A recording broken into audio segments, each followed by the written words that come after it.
여러분 안녕하십니까? 뉴스투데이 경남 출발합니다. 오늘의 주요 뉴스입니다. 어린이 보호구역의 교통안전을 강화하는 내용의 민식이법이 국회를 통과했지만 운전자들의 의식 수준은 변한 것이 없습니다. 한국GM 창원공장이 어제부터 야간 근무를 없애고 주간만 근무하는 1교대 체제에 들어갔습니다. 노동계와 비정규직 근로자들이 강력 반발하고 나섰습니다. 남부내륙 고속철도의 예비 타당성 조사가 면제되고 혁신도시 시즌2가 활발히 추진되는 등 올 한 해 경남은 균형발전 분야에서 상당한 성과를 올렸습니다. 창원에 있는 재료연구소의 타이타늄 연구실과 금속분말 연구실 등 전국 12곳이 국가연구실로 지정됐습니다. 재료연구소는 소재 부품 대책의 선봉장 역할을 맡게 됐습니다.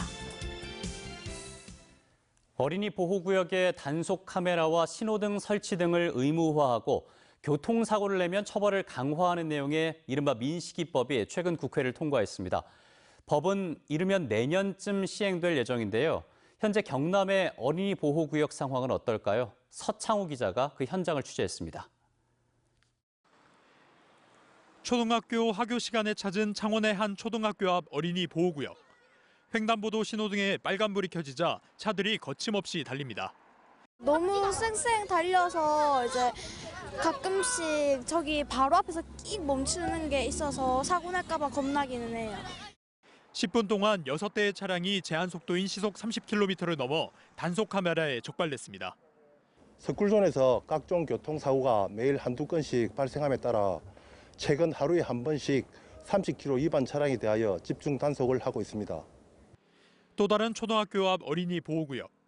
학생들이 횡단보도의 3분의 1쯤 나가 차가 오는지 살피다 급하게 길을 건넙니다. 신호등이 없는 데다 불법 주차 차량들이 도로 양옆으로 끝없이 줄지어 서 있기 때문입니다. 이제 도로변에 주전자를 많이 씌가지고 저학년들 막 뛰어나오면 제일 위험합니다.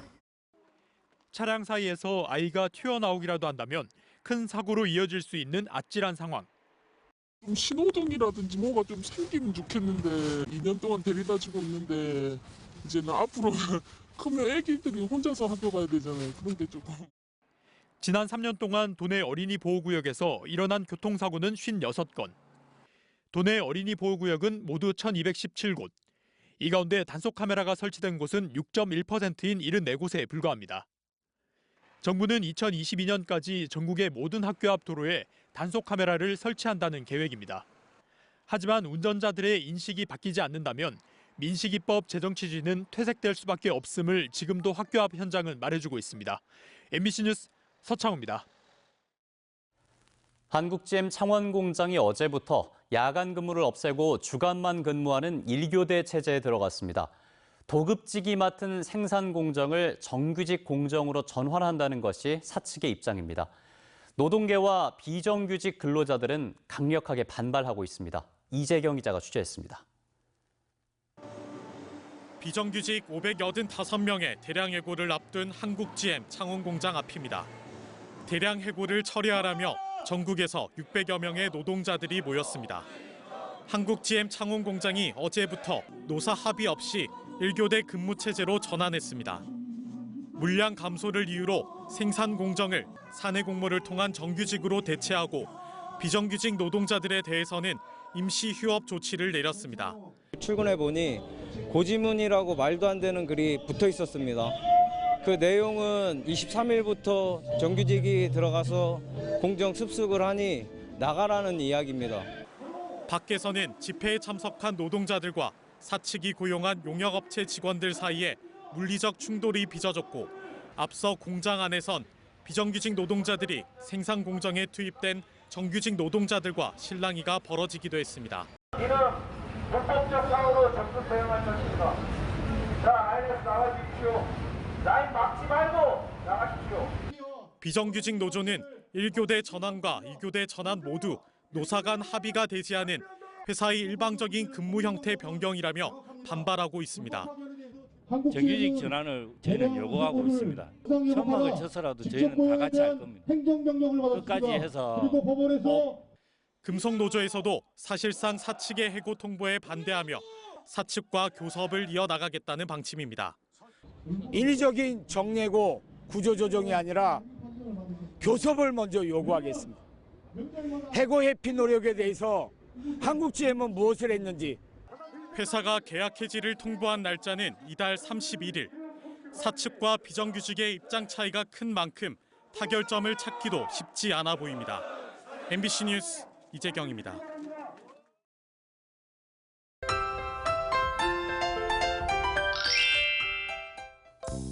어제에 이어 오늘도 공기질이 탁합니다. 오늘 경남 지역의 미세먼지 농도 나쁨 수준까지 오르겠는데요. 외출하신다면 황사용 마스크 꼭 착용하시길 바랍니다. 창원에는 닷새째 건조특보가 발효 중입니다. 이 맑은 날씨가 이어지면서 건조함은 더더욱 심해지고 있는데요. 모레 비가 오기 전까지 대기가 무척이나 건조할 것으로 보입니다. 산불 등 화재 예방에 각별히 신경 써주시길 바랍니다.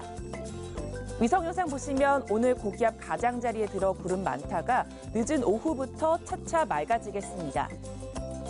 오늘도 내륙을 중심으로 일교차가 15도 이상 크게 나겠습니다. 아침 기온부터 보시면 밀양 영하 3도, 창원 2도에서 시작하고요. 낮에는 창원 10도, 양산 13도까지 오르겠습니다. 서부 지역 보시면 진주가 영하 5도, 산청 영하 2도에서 시작합니다. 낮에는 진주 11도, 사천 12도까지 오르겠습니다. 바다의 물결은 최고 2.5m까지 일겠습니다. 성탄절인 내일 화이트 크리스마스는 기대하기 힘들 것으로 보입니다. 모레 아침에는 전 지역에 비가 내리겠습니다. 날씨 정보였습니다.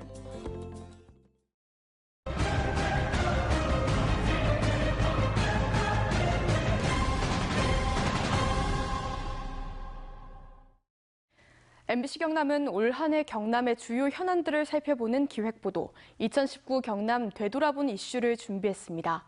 오늘은 첫 순서로 균형발전 분야의 성과를 담았는데요. 남부내륙 고속철도의 예비타당성 조사가 면제되고 혁신도시 시즌2가 활발히 추진됐습니다. 김태석 기자가 보도합니다. 지난 1월 말 경북 김천과 경남 거제를 잇는 남부내륙 고속철도, 즉 서부경남 KTX 사업의 예비타당성 조사가 면제됐습니다. 경제성이 떨어진다는 이유로 사업 추진이 어려웠는데 정부가 예타 조사를 면제하고 예산 4조 7천억 원을 부담해 2022년 착공해 2028년 완공을 목표로 추진합니다. 서부경남뿐만 아니라 창원과 마산, 동구 경남 지역 전체가 포함되는 경남의 균형발전 사업이 될 것입니다. 5월 초에는 해양수산부가 2040년까지 10수조 원을 투입해 조성하는 부산항 제2신항으로 진해 재덕만을 결정하고 경상남도와 부산시가 상생협약을 맺었습니다. 22,000 TU급 초대형 선박이 접안할 수 있는 세계 3위의 동북아 중심 항만으로 키우는데 경남 동부 지역이 큰 역할을 할 수 있게 됐습니다. 무엇보다도 이제 경비가 한 5조 원 정도 사거든요. 그래서 중앙부처에서도 아마 국가 전체적 이익을 볼 때 진해 쪽이. 지난 10월 국토교통부의 도시재생 뉴딜 사업에 경남은 7곳이 선정됐습니다. 진주성 인근 성북지구와 창원 소계동을 비롯해 김해와 양산, 거제, 함양, 합천군이 포함됐습니다. 11월에는 보건복지부가 발표한 전국 공공의료기관 확충 지역에 경남에서 진주권, 거창권, 통영권이 포함돼 공공병원을 신축하거나 적십자병원을 이전 신축하도록 했습니다. 이전 공공기관들이 지역 발전을 선도하고 산업 클러스터를 활성화하며 살고 싶은 정주 환경을 조성하는 혁신도시 시즌2는 현재 진행형입니다.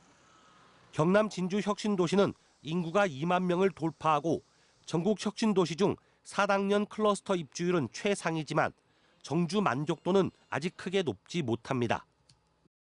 혁신도시로 이주한 분들은 수도권에서 오다 보니까 이 50만 이상의 방역 대도시에서 받던 서비스를 아주 편하게 누리시던 분들이거든요. 지자체와 지역대학, 공공기관이 혁신도시 종합발전 계획에 맞는 상생협력 모델과 우선 사업을 빨리 발굴해야만 혁신도시 시즌2가 성공할 수 있다는 지적이 나오고 있습니다. MBC 뉴스 김태석입니다. 창원에 있는 재료연구소의 타이타늄 연구실과 금속 분말 연구실, 한국전기연구원의 탄소 나노 소재 전국 연구실 등 전국 12곳이 국가연구실로 지정됐습니다. 과학기술정보통신부 장관이 재료연구소를 찾아 대표 지정식을 열었는데 그 의미를 이상훈 기자가 전해드립니다. 재료연구소의 타이타늄 금속 분말 연구실이 국가연구실로 지정됐습니다. 이곳을 비롯해 전국 12곳이 국가연구실로, 그리고 한국나노기술원 등 6곳은 국가연구시설로 지정됐습니다. 정부가 소재, 부품, 장비 연구개발 전략과 혁신 대책 후속 조치로 추진한 건데 연구 역량을 국가 차원에서 한데 묻겠다는 겁니다. 연구소, 출연연들, 대학 이런 데서 다른 연구소에서 어떤 일을 하는지 잘 알고 서로 협력 연구도 할 수 있기 때문에 굉장히 좋은 효과가 있을 거라고 생각합니다. 이러한 국가 정책 행사가 창원에 있는 재료연구소에서 열렸다는 건 더욱 의미가 큽니다. 일본 수출 규제로 촉발된 우리나라 소재, 부품, 장비 대책의 선봉장이 재료연구소이고 화학연구원 등도 있지만 직접 재료를 다루는 컨트롤 타워 역할을 맡긴다는 겁니다. 경남의 소재 기업을 살리고 대일 수출 규제 대응을 하는 이 계기로 특히 재료연구소가 천병이 돼서 정말로 소재 강국 실현을 하기 위한 이를 계기로 환기는 물론 습도 조절도 어려운 지하 연구실 등 재료연구소의 열악한 시설도 개선하기 위한 예산 지원도 기대됩니다. 지하 공간에 사실 있을 만한 시설 장비들은 아니거든요. 여기가 습도가 높아가지고 페인팅을 해도 또 올라오고 그래요. 조금만 기다리세요. 한편 과기부는 2차 지정부터는 대학과 전문 연구소 등으로 지정 대상을 넓히고 국가연구협의체도 지정할 계획입니다. MBC 뉴스 이상훈입니다. 경상남도가 내년도 도로 분야 사회 간접 자본 사업으로 62개 지구에 1조 4천억 원을 투입합니다.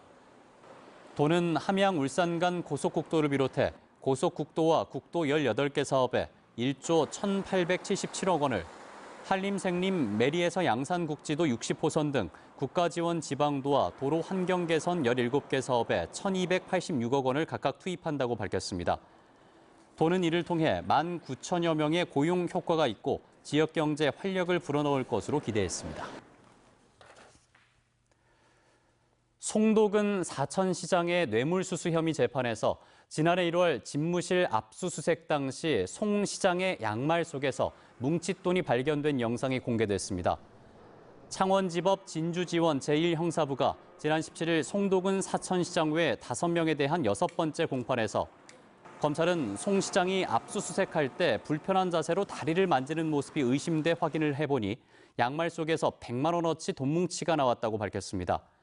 하지만 이는 별건으로 출처가 불분명해 이번 건과 함께 기소하지는 않았다고 덧붙였습니다.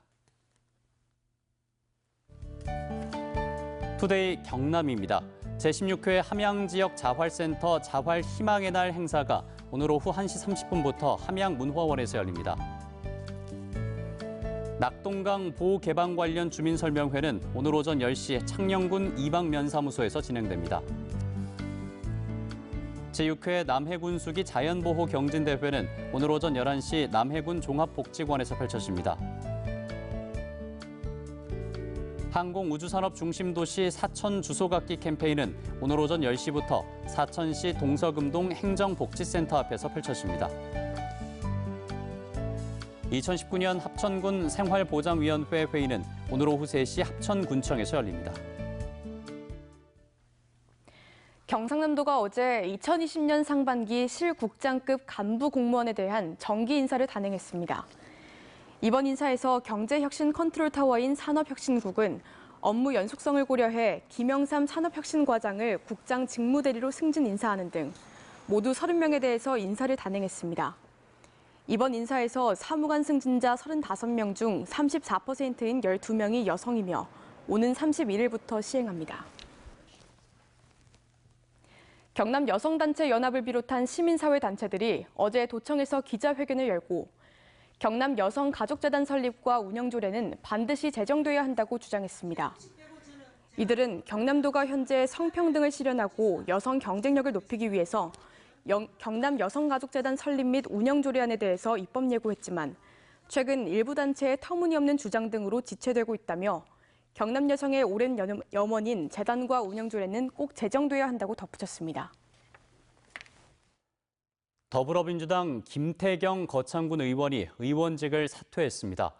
김 의원은 어제 거창군청에서 기자회견을 열고 거창구치소 주민투표 과정에서 패권적 권력을 가진 집단이 지역사회에 미치는 악영향을 경험하면서 군 의원 사퇴를 고민했다고 밝히며 권력층이 거창군을 좌지우지하는 일은 더 이상 없어야 한다고 말했습니다. 김 의원의 사직으로 인한 민주당 비례대표는 다음 순번 권순모 씨가 이을 것으로 예상됩니다. 하동군은 지리산 해발 1000m 지점에 15km 길이의 궤도 열차와 휴양시설을 조성하는 알프스 하동 프로젝트가 정부의 산림 휴양관광 시범 사례로 선정됐다고 밝혔습니다. 하동군은 내년부터 5년 동안 민자 1,500억 원 등 총 1,650억 원을 투입할 알프스 하동 프로젝트 추진에 청신호가 켜졌다고 자평했지만 지리산 훼손 논란이 불가피할 것으로 보입니다.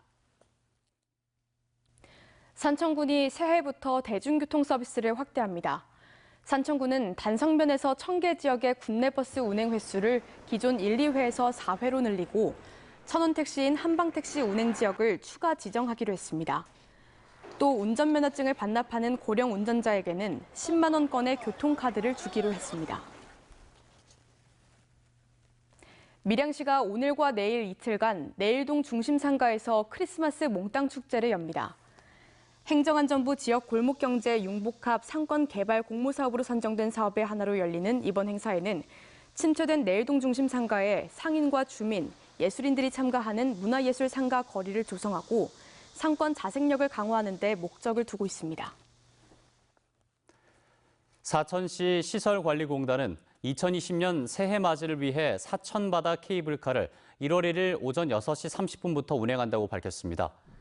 또 선착순 탑승객 700여 명에겐 무릎 담요를 제공하고 크리스탈 캐빈 202번째 탑승객과 일반 캐빈 1000번째 탑승객 그리고 2020번째 탑승객에겐 순금 $1,000씩을 선물합니다. 진주시가 어제 진주 종합경기장 특설무대에서 체육 관계자 200여 명이 참석한 가운데 진주 시민축구단 창단식을 가졌습니다. 최청일 감독과 코치 1명, 선수 25명으로 구성된 진주시민축구단은 내년 대한축구협회가 주관하는 4부 리그와 도민체육대회, 전국체육대회에 참가해 축구 명문 도시로서의 옛 명성을 되찾는 데 최선을 다하겠다고 밝혔습니다.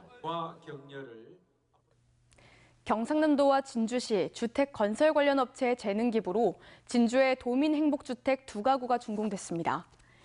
경상남도와 진주시는 어제 진주시 지편면과 금산면에 다문화 가정 2가구의 보금자리인 행복주택을 준공하고 현판식을 가졌습니다. 지난 2013년 전국 처음으로 이 사업을 시작한 경상남도는 해마다 서너 가구씩 지금까지 모두 23가구의 주거 환경을 개선했습니다. 술자리가 잦은 연말연시를 맞아 음주운전 단속이 밤낮 구분 없이 매일 실시됩니다. 경남경찰청은 내년 1월 말까지 음주운전이 자주 발생하는 지역과 유흥가, 행락지 등 취약장소에서 낮과 밤 구분 없이 고속도로 순찰대와 교통경찰 오토바이를 동원해 매일 음주운전 특별 단속을 진행하기로 했습니다. 뉴스투데이 경남 여기서 마무리하겠습니다. 함께해 주신 여러분 고맙습니다.